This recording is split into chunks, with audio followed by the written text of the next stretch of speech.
అందరికీ నమస్కారం అండి. మనకి ఎవరైనా అనవసరంగా అవమానించినప్పుడు మనకి తప్పకుండా కోపం వస్తుంది కదా. అయితే ఈ కథ మీరు వినాల్సిందేనండి. Welcome back to our channel positive vibes in Telugu. ఒక ఊరిలో ఒక వ్యవసాయి ఉంటాడు. వ్యవసాయి ఇంటి పక్కనే ఒక వేటగాడు కూడా ఉంటాడు. వేటగాడు పని ఏంటి? అడవికి పోయి వేటాడి ఏం దొరికితే అది తెచ్చుకొని అమ్ముకొని తినటం అనేది అతని పని. వ్యవసాయం చేసుకుంటూ ఉంటాడు. వ్యవసాయంతో పాటు కొన్ని మేక పిల్లలను కూడా పెంచుకుంటూ ఉంటాడు ఈ వ్యవసాయి. వేటగాడు తన కోసం, తన రక్షణ కోసం ఒక 3 కుక్కలను అనేవి పెంచుతూ ఉంటాడనమాట, వేట కుక్కల్ని. ఆ వేట కుక్కలు అనేవి కొంచెం క్రూరంగానే ఉంటాయండి. వాటిని ఎప్పుడు కూడా తన కాపలా కోసం ఎప్పుడు వదిలేసి ఉంటాడు. ఈ కుక్కలు వెళ్ళి పక్కింటి వ్యవసాయి పెంచుకుంటున్న మేక పిల్లల్ని కొరికేయటం, అవి కళ్ళు తిరిగి పడిపోయిన తర్వాత తినేసేయటం, ఇట్లా తన మేకల మంద అనేది కొంచెంగా తగ్గిపోతూ మేక పిల్లలన్నీ కూడా చనిపోతూ ఉన్నాయన్నమాట. చాలాసార్లు వెళ్ళి వేటగాడికి చెప్పాడు. అయినా వేటగాడు ఏం పట్టించుకోలేదు.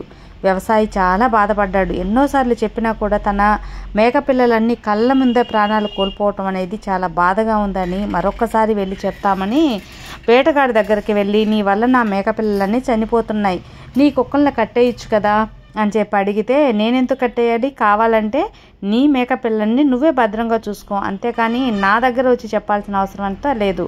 కుక్కలందరూ తిరుగుతాయి, కరుస్తాయి, దానికి నేనేం చేయను అని ఒక పొగరుగా సమాధానం చెప్తాడు వేటగాడు. ఇలా కాదని చెప్పి, తన మేక పిల్లలు చనిపోతున్నాయి కాబట్టి తనకు న్యాయం జరగాలి, వేటగాడి కుక్క వల్ల ఎక్కువ ఆపద అనేది ముంచుకొచ్చింది ఆ మేక పిల్లలకి అని చెప్పి పంచాయతీ ప్రెసిడెంట్ దగ్గరికి, అంటే పంచాయతీ అనేది పెడతాడనమాట.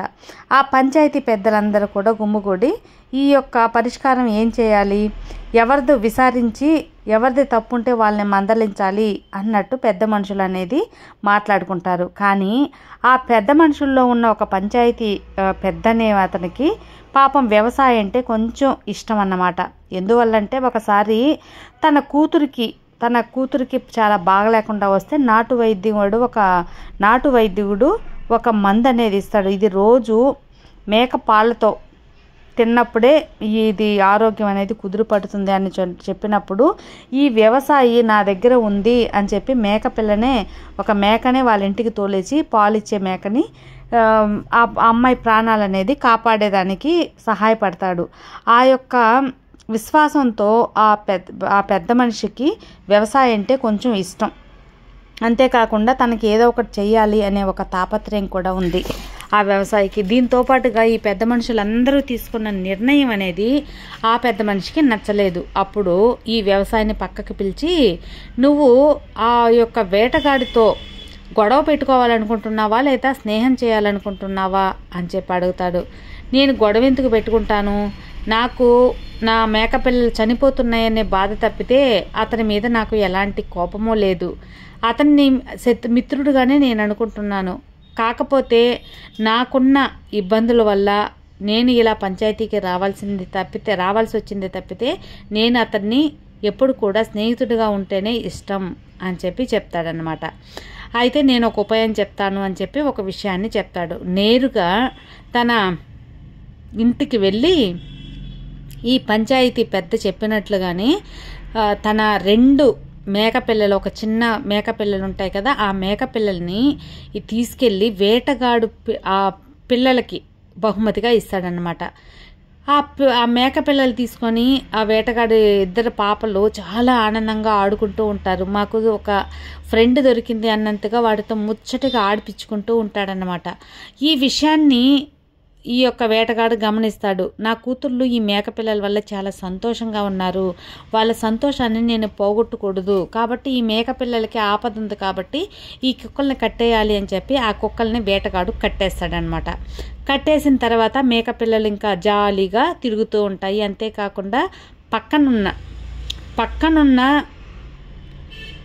వ్యవసాయ ఇంట్లో ఉన్న మేకపిల్లలు కూడా స్వతంత్రంగా ఎటువంటి భయం లేకుండా హ్యాపీగా ఉంటాయి. దీనివల్ల రాను పాను ఇలా ఉండటం వల్ల ఏంటంటే వాళ్ళిద్దరి మధ్య ఎక్కువ ఫ్రెండ్షిప్ అనేది కుదురుతుంది.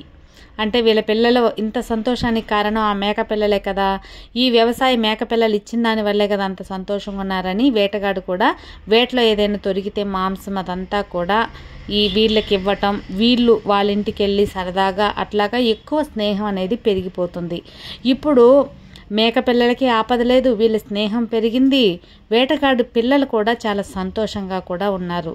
ఇదంతా ఆ పెద్ద మనిషి అంటే ఆ యొక్క పంచాయతీ పెద్ద చెప్పిన అనుకూలమైన వార్త వల్ల జరిగిందని అతని దగ్గరికి వెళ్ళి వ్యవసాయి ధన్యవాదాలు కూడా చెప్పుకుంటాడనమాట. నమస్కారం, మీరు చేసిన దానికి చాలా థ్యాంక్స్ అని కూడా చెప్పుకుంటాడు. ఈ కథ మూలంగా మనకు ఇలాంటి సందర్భాలు ఎన్నో జరుగుంటాయండి. రియల్గా ఒక్కొక్కరికి ఒక్కొక్క సందర్భాన్ని తగ్గట్టు ఇలాంటి సిచ్యువేషన్ అనేది జరిగే ఉంటుంది.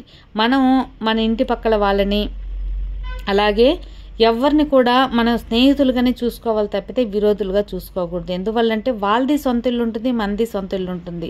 వాళ్ళు ఎక్కడికి వెళ్ళరు, మనము ఎక్కడికి వెళ్ళం. అలాంటప్పుడు జీవితాంతం ఇద్దరు మొహాలు చూసుకుంటూ శత్రువుల్లో ఎందుకు బతకాలి చెప్పండి? మిత్రుల్లాగా ఉండి అందరూ సంతోషంగా ఉంటే సరిపోతుంది కదా. కొన్ని చిన్న చిన్న ఆనందాల కోసం చిన్న చిన్న విషయాల్ని మనం వదిలిపెట్టినప్పుడు ఆ బంధం అనేది బలపడుతుంది. మన బంధువులనే కాదు, ఇంట్లో వాళ్ళనే కాదు, చుట్టుపక్కల వాళ్ళతో కూడా స్నేహం అనేది చాలా ముఖ్యం. సో అందరితో విరోధం అనేది పెంచుకోకుండా స్నేహంగా ఉంటే అందరూ మిత్రులే, అందరూ స్నేహితులే.